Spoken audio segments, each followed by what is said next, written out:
அனைவருக்கும் வணக்கம். மீண்டும் தளத்தில் வந்து காத்துக்கிறேன். இன்றைக்கு நாங்கள் பார்த்திருக்க விஷயம் என்னென்னு சொன்னால், அரசாங்கத்தால் விண்ணப்ப படிவம் கோரப்பட்டிருக்க நீதிமன்ற உரை பேர்ப்பாளர் என்ற பதவிக்கான போட்டி பரீட்சைக்கு விண்ணப்ப படிவங்கள் கோரப்பட்டிருக்கு. இது ஒரு அரசின் நிரந்தர நியமனத்துக்கான விண்ணப்ப படிவம்.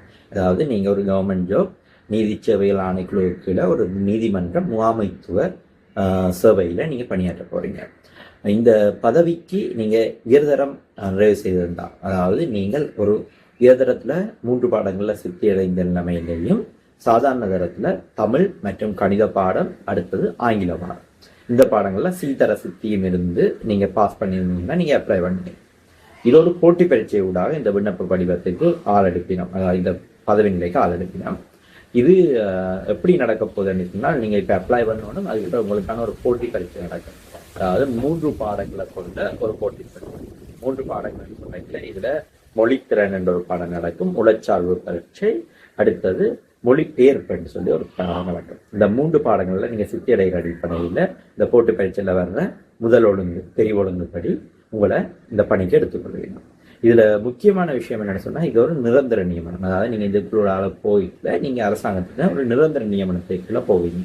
அப்ப A-level எடுத்துட்டு இருக்க பிள்ளைகள், A-level ரிசல்ட்ஸ் பண்ணுவாங்க, அதாவது ஒரு டிகிரி ஹோல்டர் இல்லாத ஆட்களுக்கு இது ஒரு நல்ல வாய்ப்பு நீங்க ஒரு அரச நியமனத்துக்கு போறதுக்கு.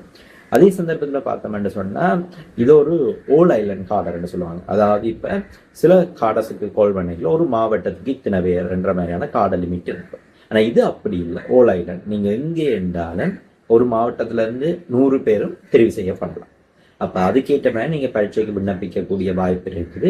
இந்த பரீட்சை கொழும்புல தான் நடந்து அந்த பரீட்சை விட அவங்களுக்கு தெரிவு செய்வாங்க. இந்த சந்தர்ப்பத்தை பயன்படுத்தி கொள்றேன்.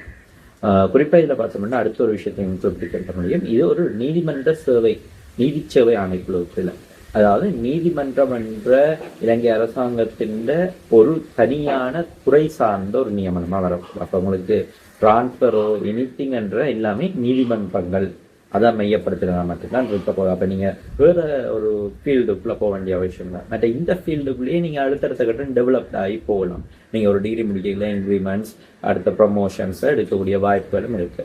பவர்ஃபுல்லான ஜாப் வேற. இந்த சந்தர்ப்பத்தை பயன்படுத்திக் கொள்ளுங்க. இந்த விஷயத்தை எல்லாரும் கொண்டு போயிட்டு இந்த மாதம் ஜூன் மாத கணக்கில் அதுக்கிடையில நீங்க அப்ளை பண்ணுங்க. இந்த சந்தர்ப்பத்தை பயன்படுத்தி